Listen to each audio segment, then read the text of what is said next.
Tama na, huwag ka na magalit. Patawad na. I-kiss na lang kita. Subukan mong lumapit nang ayaw mong bangasin ko yung panga mo na malaglag mga ngipin mo. Tulad ng sabi ko, humihingi na ako ng tawad sa'yo. Hayaan mo bukas sa bukas, suplado na ako. Walang ibang makakalapit sa akin at wala na akong ibang lalapitan pa. Yang kalandian mo kasi sa mga babae, hindi mo kayang isang tabi. Grabe ka naman magsalita. Anong tingin mo sa akin? Sang salot sa mundo? Kung alam lang nila ang papasukin nila, good luck. Masisirang buhay nila sa'yo. Mainit lang ang ulo mo, kaya ka nakapagsalita ng ganyan. Pero yung init ng ulo mo, babaybayit at sasakyan ko lang yan. Tapos sasakyan kita. Sakya mo yung mukha mo, hayop ka. Diyan ka magaling sa kalokohan. Masyado ka naman kasi seryoso sa buhay. Nilalambing na nga kita para makapagpaliwanag ako ng maayos sa'yo. Umaamin naman ako, pero pinipitpit mo pa ako. Ano bang gusto mo talaga? Mabuti patapusin na lang natin to. Ayoko na.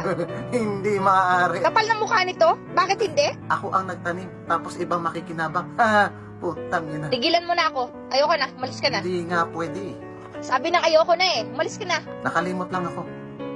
Pero hindi ako tanga para sayangin ka.